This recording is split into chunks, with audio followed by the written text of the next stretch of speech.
Boa noite aos internautas, que a paz de Jesus possa estar com todos nós. Hoje a nossa reflexão vai ser com base na obra de Joana de Ângeli, na série psicológica, e nós vamos conversar um pouco sobre as virtudes da alma.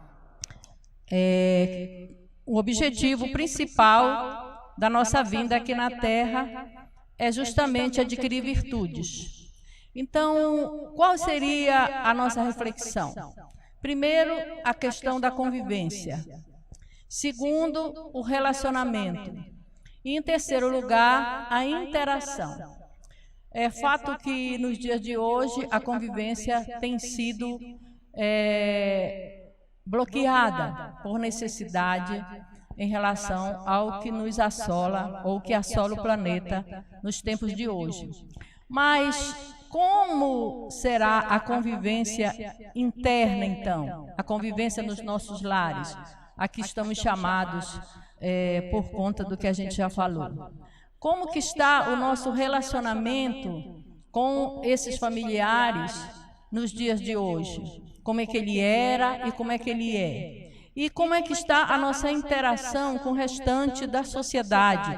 Aquilo que nos leva a refletir o seguinte: somos pessoas virtuosas nessas questões? Isto é, na convivência, no relacionamento, na interação? Estamos buscando, nesse tipo de convivência, nessa interação e nesse relacionamento, a virtude da alma? Quais são as minhas virtudes? Eu as reconheço? Como enfrentamos os vícios? Achamos isso normal? Então, são esses alguns questionamentos que a gente está trazendo na noite de hoje para a reflexão de todos nós. Então, hoje nós podemos observar que a sociedade humana vive o que se chama de normose coletiva. E o que seria isso? Um anestesiamento dos nossos valores. Nos acomodamos muito com o que somos. Achamos que está tudo bem, que a gente já conseguiu se acomodar naquilo que avançamos e, portanto, vamos aceitando comportamentos que muitas vezes nos prejudicam e prejudicam os nossos semelhantes nesse anestesiamento, né? Então, mas como é que a gente pode melhorar a nossa vivência, né, no mundo sem perder a nossa essência? Isto é, se todo mundo se comporta desse jeito, então eu vou também me comportar. Como é que a gente pode viver no coletivo sem perder a nossa essência?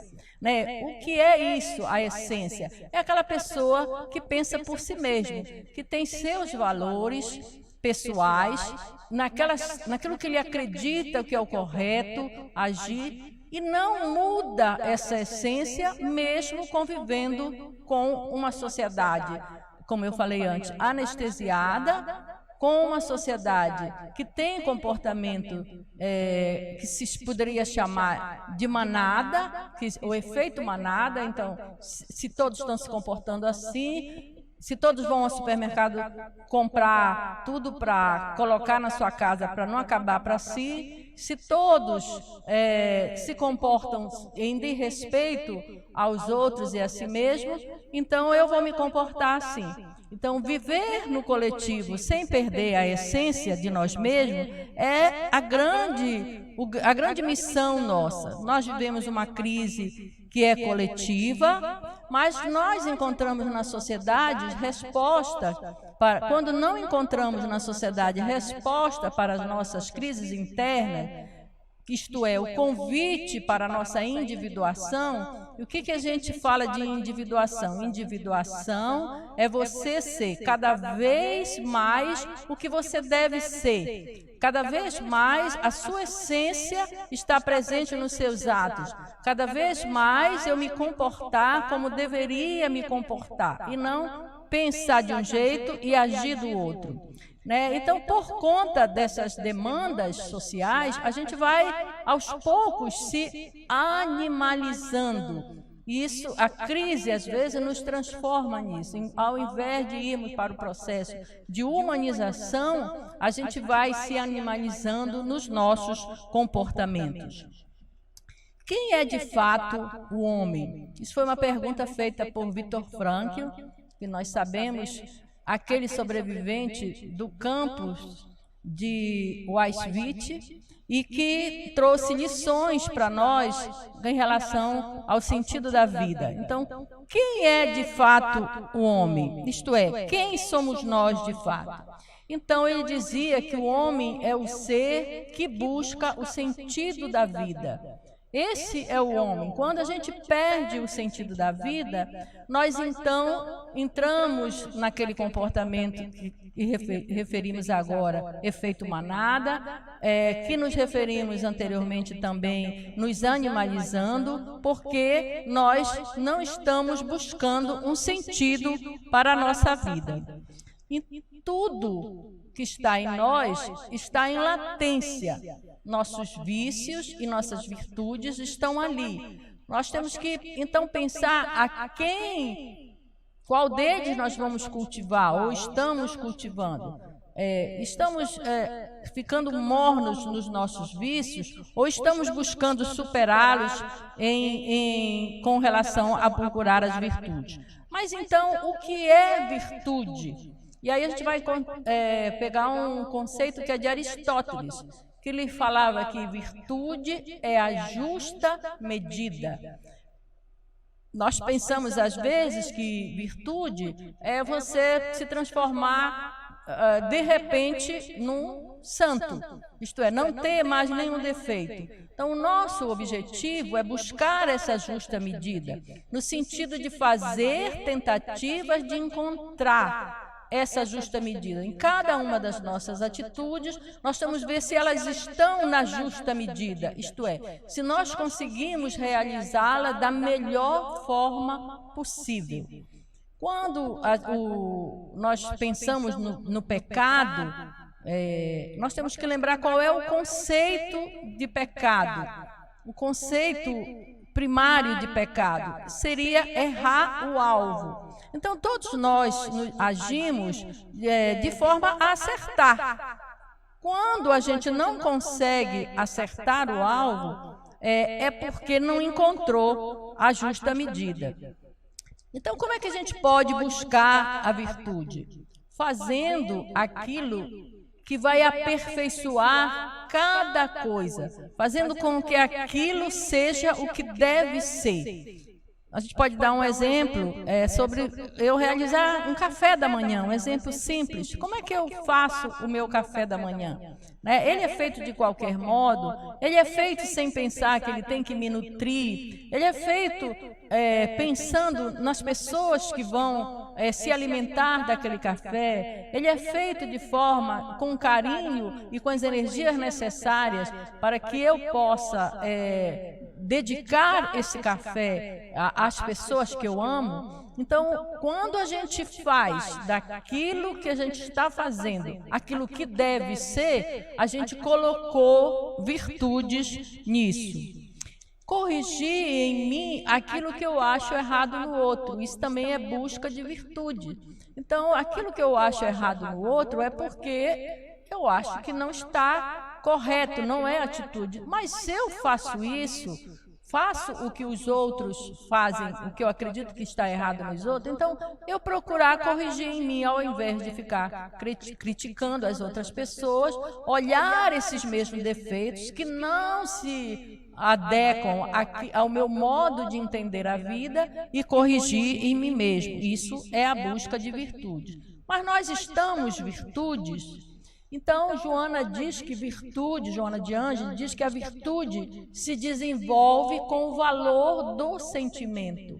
Toda vez que eu emprego a minha atitude, meu sentimento de amor àquilo que eu estou fazendo, quando eu vou ajudar alguém, servir um prato de comida, entregar uma cesta básica, ou mesmo colocar uma palavra para alguém que sofre, se eu estou colocando sentimento nisso, ou estou fazendo isso só por filantropia, ou mesmo para despachar aquela pessoa que me chega à porta, então eu não estou realizando virtude.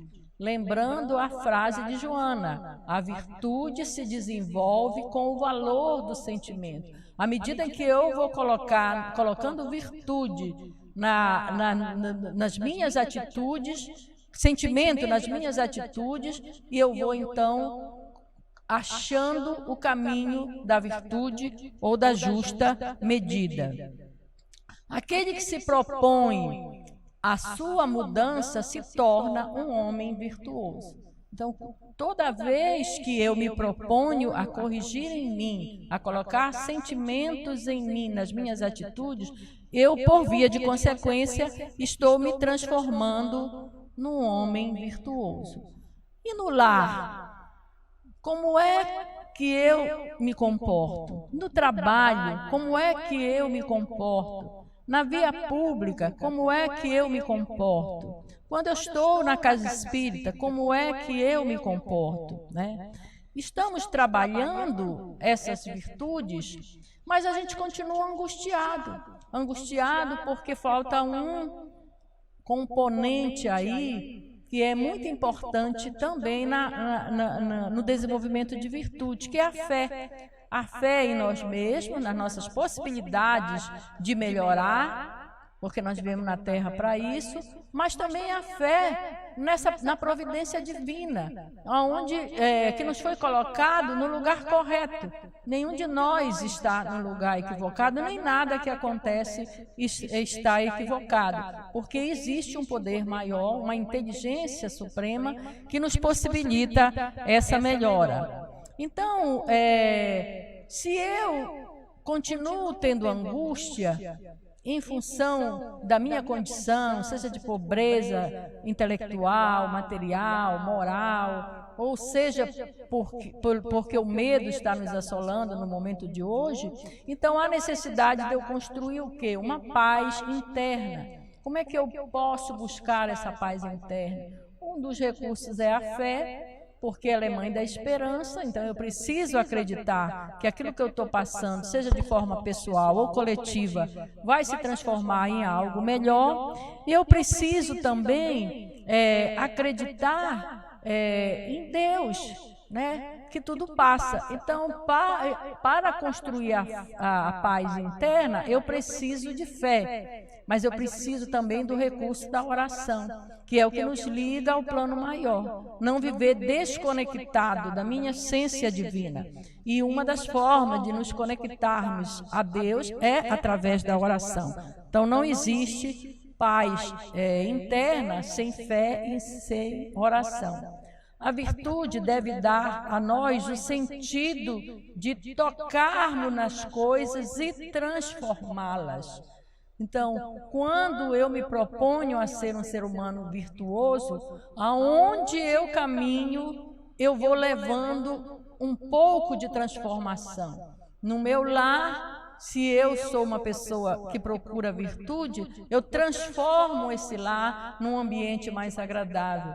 Num ambiente de trabalho onde eu sou chamada à cooperação, se eu me proponho a desenvolver virtude, eu passo a cooperar mais com aqueles que estão ao meu lado. E assim na sociedade, que hoje estamos chamados a pensar mais no coletivo do que em nós mesmos.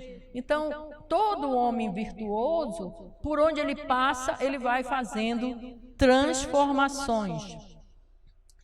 Na questão 893 do Livro dos Espíritos, Kardec pergunta aos Espíritos qual a mais meritória das virtudes. E a resposta é uma resposta um pouquinho longa, mas é uma resposta que traz dentro dela todo um caminho para desenvolvimento de virtude. Porque Kardec recebe essa resposta. Todas as virtudes tem seu mérito, porque todas são sinais de progresso no caminho do bem. Então, qualquer tipo de virtude desenvolvida para nós é sinal de progresso e, portanto, é meritória. A virtude sempre que há resistência voluntária ao arrastamento dos maus pendores. Outra reflexão muito importante: quando é que eu sou virtuoso? Quando é que há virtude em mim? Quando eu consigo, de forma voluntária, resistir aos meus maus pendores. Então, eu tenho vontade de agir com vingança, de agir com maldade, com maledicência, e eu seguro isso. Eu evito que essa minha vontade se transforme na vingança, na maledicência. Então, neste momento, eu estou sendo um ser humano virtuoso. Mas também a sublimidade da virtude consiste no sacrifício do interesse pessoal pelo bem do próximo, sem segundas intenções. Então, toda vez que eu, de forma desinteressada, pensar no bem do próximo, eu estou sendo virtuoso, né? Então, quando eu ajo de forma a pensar no outro, sem nenhuma segunda intenção, então eu estou também exercitando virtude. E ele completa, os Espíritos completam a mensagem, a resposta, dizendo o seguinte: a mais meritória é aquela que se baseia na mais desinteressada caridade. Então, fazer caridade sem interesse escuso é a forma com que nós vamos desenvolvendo as nossas virtudes da alma, que é a bagagem que todos nós vamos levar ao passar deste plano para o plano maior, que é o plano espiritual. O amor é a única virtude capaz de modificar o mais bruto dos seres. Então, olha só essa frase: é a única virtude, é o amor. Quanto mais animalizado, como nós falamos no início, quanto mais amornado nos nossos comportamentos, quanto mais nos comportarmos como um efeito manada, nós então estaremos com a ausência do amor nas nossas vidas. À medida em que eu coloco o amor nas minhas ações, eu começo a ir quebrando essa parte animalizada que há dentro de mim e me transformando num ser humano mais humanizado, que parece uma redundância, mas não é. Nós somos seres humanos, mas muitas vezes o nosso comportamento não é humanizado. E para fazer um fecho da nossa reflexão dessa noite sobre as virtudes da alma, não há como a gente não trazer a primeira epístola de Paulo aos Coríntios, que a gente vai trazê-la na íntegra aqui, para que a gente possa deixar de reflexão. É uma das mais belas páginas do Evangelho e nós precisamos lembrar sempre dessa passagem, a fim de que a gente possa se tornar um homem virtuoso. Ainda que eu falasse a língua dos homens e dos anjos e não tivesse amor, seria como metal que soa ou como sino que tine. E ainda que eu tivesse o dom da profecia e conhecesse todos os mistérios e toda a ciência, e ainda que eu tivesse toda a fé, de maneira tal que transportasse os montes, e se não tivesse amor, nada seria. E ainda que eu distribuísse toda a minha fortuna para sustento dos pobres, e ainda que eu entregasse meu corpo para ser queimado, e se não tivesse amor, nada disso me aproveitaria.